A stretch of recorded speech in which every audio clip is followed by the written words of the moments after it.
o Bourbon número 1 do mundo. Mesmo sendo um uísque americano de entrada para muitos, muita gente ainda não conhece ele. E afinal de contas, o que é ou não é um Bourbon? O que seria somente Bourbon ou Straight Bourbon? Bourbon pode ser produzido somente no Kentucky? Bom, é sobre isso que eu vou falar hoje. E também vou fazer a análise do Jim Beam.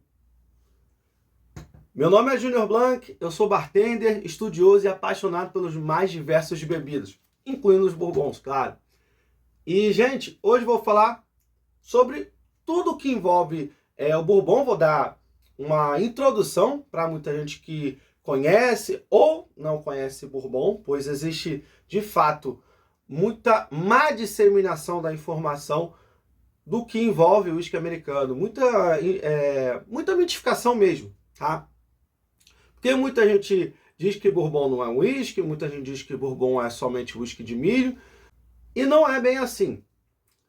E antes de eu explicar para vocês o que o Jim Beam é de fato, primeiro eu tenho que explicar o que é o bourbon e dar uma outra satisfação para vocês enquanto isso.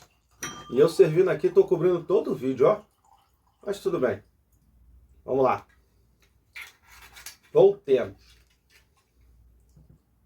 Perfeito. Muita gente vai estar me questionando agora por que eu não estou citando o Jack Daniels, por exemplo. Não vou fazer citações. O Jack Daniels ele é rotulado e classificado como Tennessee, mas ainda há muita discussão nesse meio, se ele é Tennessee, se ele é Bourbon. Eu acho mais pertinente deixar esse assunto para outro vídeo. Eu vou explicar o que de base é um Bourbon e sobre o Jim Beam de fato, tá, gente? Porque muita gente vai estar falando, o Jack Daniels ele vende mais do que o Jim Beam. Por que ele não é o número 1 do mundo? Calma. Isso aí ainda vou chegar uma hora que eu vou explicar isso melhor para vocês, tá? Mas ele é o Bourbon número 1 do mundo, né? E o rótulo branco da Jim Beam, porque ele de fato é o mais produzido e mais vendido. Mas aí eu tenho que falar para vocês o que de fato é um Bourbon, tá? Eu vou chegar melhor na explicação do Jim Beam, mas eu preciso dar uma introdução para vocês, porque existe, como eu falei para vocês, muita informação errada sendo veiculada por aí. Então vamos lá. O Bourbon ele tem que ser produzido dentro do território dos Estados Unidos. Muita gente acha que somente no Kentucky que ele pode ser produzido. Isso é mito. De fato, 95% de todos os bourbons são produzidos no Kentucky, tá? Ainda tem suas características para isso. Mas, caso algum produtor queira produzir bourbon no estado de Nova York, por exemplo, sim, existe bourbon produzido em Nova York. Se algum produtor quer produzir no Texas, sim, existe bourbon no Texas e pode ser rotulado como bourbon e não tem nada de errado com isso, ainda está dentro da lei, ok? Então, já começa a quebrar o primeiro mito aqui. Ele tem que ter mais de 51% de milho na composição, levando em conta que também leva outros cereais, vou chegar mais tarde lá. No processo de destilação, ele pode chegar até a 80% de volume alcoólico, mas ele só pode ser levado ao envelhecimento no barril com apenas 62,5%. Mas se eu destilo um bourbon a 80% de álcool e eu tenho que diminuir o volume alcoólico antes do envelhecimento, como é que se faz isso? Se faz o corte com água. A água é o único aditivo permitido no bourbon, tá? Para vocês terem ideia, não é permitido, por exemplo, usar corante. Então tá aí muita gente que torce o nariz para uísque com corante pra caramba. Já tô dizendo já uma vantagem. Essa cor que você vê é autêntica no envelhecimento. E ele só pode ser envelhecido em barril de carvalho virgem, tostado por dentro. O que confere, mesmo a um uísque de 4 anos, nesse caso, essa coloração já, tá? Muita gente diz que o tempo de envelhecimento mínimo seria 2 anos. Mas, na verdade, 2 anos é o mínimo para ser classificado como Straight Bourbon, ou seja, um bourbon puro. Pode envelhecer menos de 2 anos, Júnior? Na verdade, é raro, mas pode. Sendo que, nesses casos restritos, ele só pode ser rotulado somente como bourbon. Não pode ser rotulado como Straight Bourbon, ok? E Júnior, por que que o Kentucky tem praticamente 95% dos bourbons, né? Eu digo que tem fatores internos, seja o clima do Kentucky, tá? Seus verões são quentes, os invernos são bem frios. Isso é uma coisa que mexe muito na hora do envelhecimento do bourbon. O barril de uísque, gente, a gente tem que imaginar como se ele fosse um grande pulmão, pois quando o verão é muito quente, o uísque ele se expande. E quando o inverno é frio, ele se retrai e fica esse entra e sai de uísque dentro do barril. Com o passar dos anos, vai trocando notas e mais aromas e sabores com o barril. E quando ele é tostado por dentro, essas notas de balatoff, baunilha e xarope de bordo são reforçadas, tá? Então, isso se tornou uma marca registrada de um bourbon, no caso. E o clima do Kentucky é bem particular nesse aspecto, tá? Outro aspecto também, como eu falei agora há pouco, a água. Sim, a água do Kentucky ela é muito propícia para a produção de bourbon. Tanto para a parte do cozimento, no mosto, para você fazer um mosto de cereais e depois fermentar, tanto quando você destila, faz o corte antes e o corte depois do envelhecimento, tá? A água do Kentucky, o que acontece? Eles têm uma grande reserva de aquíferos naturais. E tem um aquífero muito grande, em especial na região de Louisville, lá no Kentucky, que é a capital do Kentucky. E esse aquífero ele é rico em cálcio. E o cálcio desse aquífero, ele filtra um mineral que seria prejudicial. Ele elimina a quantidade de ferro. Então, a água fica rica em cálcio e magnésio, que são minerais muito bons para a produção de bourbon. Então, por isso que tem tanta destilaria que se concentra lá ao redor da região de Louisville, beleza? Quais grãos são utilizados no bourbon? Já falei para vocês, a maior parte tem que ser milho, no caso. Mas além do milho, né, que dá uma das marcas registradas, que é a doçura, um uísque adocicado, também pode levar centeio, que dão notas apimentadas e especiarias, e cevada maltada. Ela dá um sabor característico do uísque, sim, mas ela também tem uma outra função, que também, como acontece no escocês, as suas enzimas, que elas facilitam e ajudam na fermentação, são também levadas em conta no bourbon, tá? E muita gente vai me lembrar aqui agora, calma, Júnior, tem aí o Maker's Mark, que ele usa trigo ao invés de centeio. Sim, ele usa trigo para manter a suavidade, mas a maioria dos bourbons usam a combinação desses três cereais: milho, centeio e cevada maltada. Existem casos à parte, existem outros tipos de whisky americanos, mas vamos se focar no bourbon agora.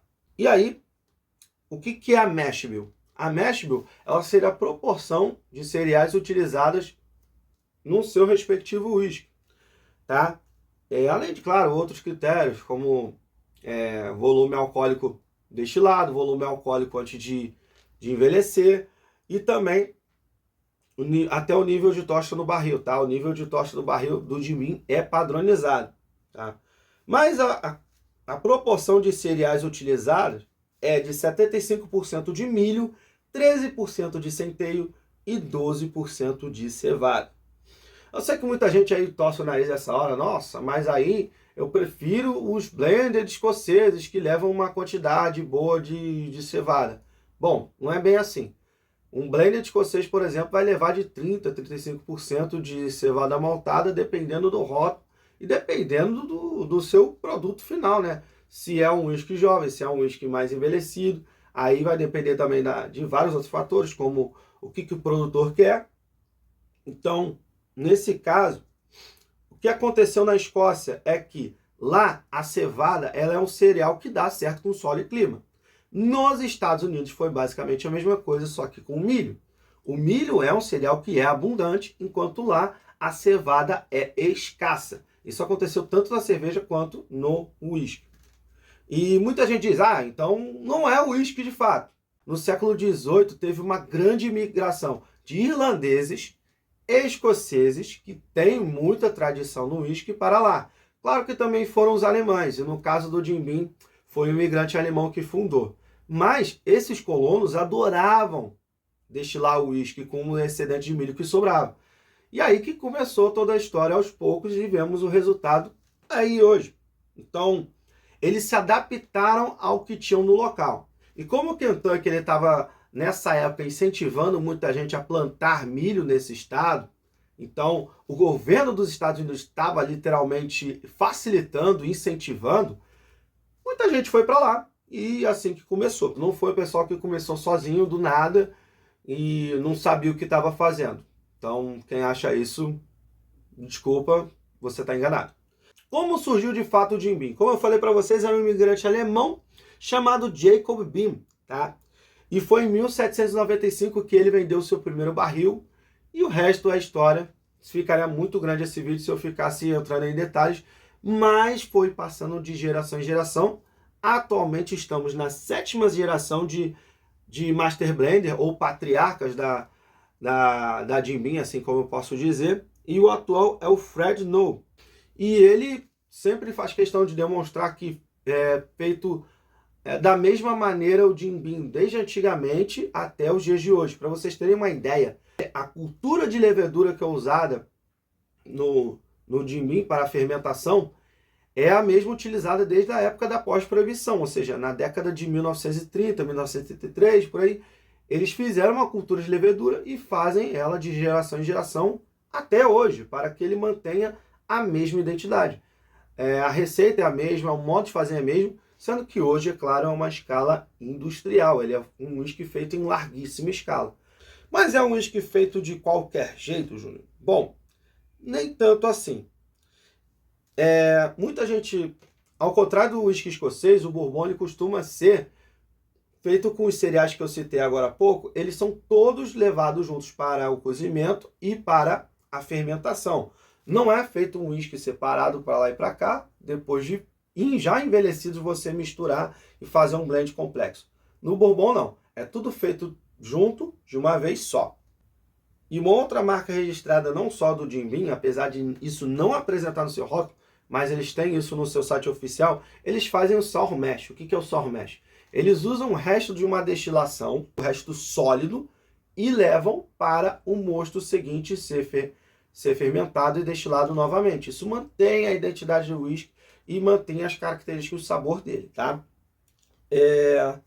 Mas ele, de fato, ele é destilado 2 vezes em 2 alambiques diferentes, 2 equipamentos distintos, tá? A primeira destilação é um alambique de coluna, mas também conhecido como beer still, um alambique cervejeiro. E a segunda destilação é no alambique chamado Doubler. O Doubler, na verdade, é um alambique estilo pote, bem naquele estilo de alambique de uma destilação só, em algumas destilarias artesanais, mas no caso são 2 destilações para ele ter maior volume alcoólico, né? E também ter a identidade dele. Ele é adicionado água após a destilação, depois passa a envelhecer 4 anos, e ele, depois do envelhecimento, é engarrafado com 40% de teor alcoólico, que é essa belezinha aqui, gente. Então, eu espero ter trazido um essencial de informação sobre o que é o bourbon, e vamos para a degustação. Como vocês notaram, eu servi e deixei o whisky respirar durante um tempo. Isso não é por acaso. Muita gente reclama do cheiro de acetona em alguns whiskies americanos, inclusive o Jim Beam, o Jack Daniels, ainda mais em whiskies bem jovens. As notas alcoólicas, de fato, são um defeito. Mas alguns minutos após, o cheiro ameniza bastante. Ainda tem um resquício de cheiro, muita gente fala cheiro de acetona. Eu até percebi nesse rótulo cheiro de acetona na hora que serve. Mas depois de descansado ele melhora bastante e demonstra outras notas aqui. Então vamos aqui ao aroma.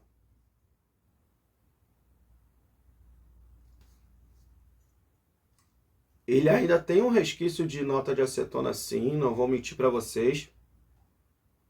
Mas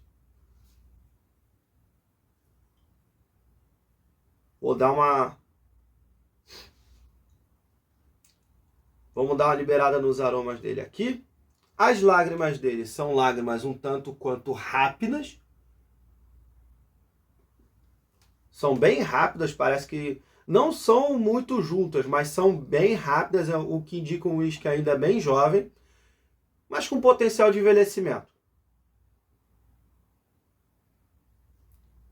Mas além disso, eu sinto nota de xarope de milho, xarope de pordo, notas adocicadas mesmo, caramelo, chocolate branco, lembra um pouco. Já tem notas de especiarias aqui, me lembra baunilha, cravo, canela.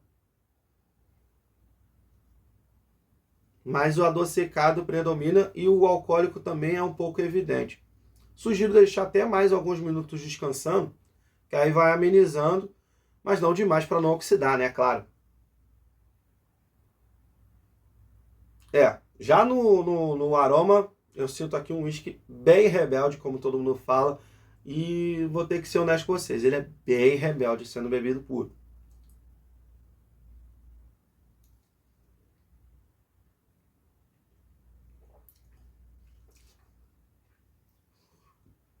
Uau! Mas eu digo para vocês que a espera vale a pena ao beber. Nem avisei que eu ia pro paladar, né? Mas já indo pro paladar, vale a pena esperar um pouco. O primeiro gole é bem intenso, tá? É bem alcoólico, tem bastante queimação, mas tem notas bem doces. Xarope de bordo, eu não sei porque, fica me lembrando doces, biscoitos, alguma coisa assim.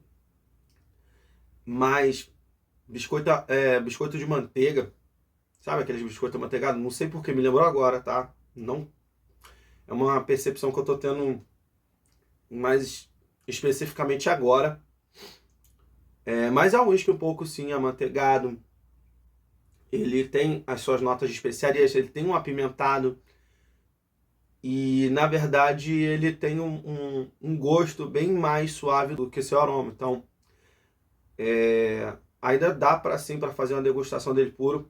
Muita gente levanta a mitificação de que o Jim Beam, esse rótulo aqui, não pode ser bebido puro. Ele tem que ser bebido com água com gás, com limonada, não pode ser bebido puro, não é um whisky para beber puro. Puro mito, gente. Mito, mito, mito. Por quê? O próprio Fred Noel falou que você bebe o whisky do jeito que você quiser. E não tem regra absoluta. Faça do modo que você se sentir mais confortável. Se você quiser adicionar água, quiser adicionar gelo, quiser adicionar limonada, quiser adicionar refrigerante de cola, faça do seu jeito. Eu, Júnior, gosto de beber puro, mas especificamente em coquetéis. Ele é um whisky muito versátil para coquetéis, muito versátil. Você pode fazer desde coquetéis frutados, pode fazer os clássicos, Manhattan, Old Fashioned, Boulevardier, que ele se sai muito bem mesmo, tá? Vou dar mais um gole aqui.